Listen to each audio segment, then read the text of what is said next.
अस्सलाम वालेकुम वरहमतुल्लाहि। د ګرمیانو موسم دی که چیرې ته خپل ګاډي کې ایر کنډیشن استعمال نه کوي تا ته څه نقصانات کېدی شي او که ایر کنډیشن ته ولګوي څه فایدې درته کېدی شي یا نقصانات درته کېدی شي راځو څه په دې مو پوه کړم. کله چې ته خپل ګاډي کې ایر کنډیشن استعمال نه کوي نو ته شیشې خامخا کولوه یا ځکه څه ګرمي وي دې شیشو په ذریعې سره چې کوم دی ګاډي ته نه هوا راننوځي او دا ګاډي سره وکړي ډېر زیات کوشش کوي کوم وجه نه د تا فیول کنزپشن یعنی پټرولو خرچه زیاتېږي.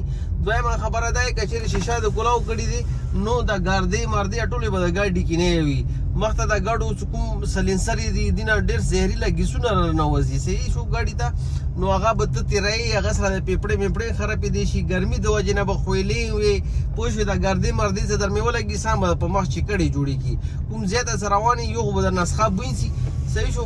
دویمه مسله به دا وشي څه طبیعت بدن خراب شي نو دې د وجې نه کوشش کوو چې تاسو په ګاډي کې ایر کنډیشن استعمال کوو. واړه ماشومان د سره ګاډي کې ناستي یا زنانه ناستي پوه شو په الټي به زړه راوباسي خو که چیرې تا خپل ګاډي کې ایر کنډیشن استعمال وکړو ایر کنډیشن د ولګولو فین د لګولی دی دې نه به اوس تا ته څه فایدې کېږي.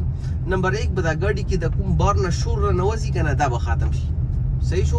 یو ځای نه ته بل ځای ته ځې ښه آرام سره به لاړ شي طبیعت مبیعت به د خبره بار وي ښه سور کې به وي. درېیمه خبره دی څه د بار کوم لوګي موګي دي دینه بند ته خلاص شي. اوس تا ذهن کې یو کوېشن صرف راځي چې ایر کنډیشن ولګئ نو د پېټرولو خرچه زیاتېږي صحیح شو واقعي زیاتېږي خو 5% نه نیسي تر 15% پورې یعنې سلو کې 50 روپۍ نه نیسي 15 روپیو پورې د تا خرچه زیاتېدی شي صحیح شو.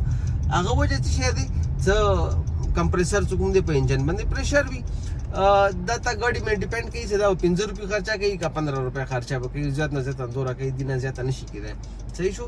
دې لږې غوندې پیسو دپاره که دوره خدای ګاډی در کړی پوه شو ایر کنډیشن ورکې شته نو ویې لګوه صحیح شو. دوره لږو پیسو باندې زړه مه خوره دې نه به تا ته ډېرې فایدې وشي اور نقصان صرف 15 روپۍ دی نو هېڅ شی نه دی. ګاډي کې د ایر کنډیشن استعمال لازم وکړو.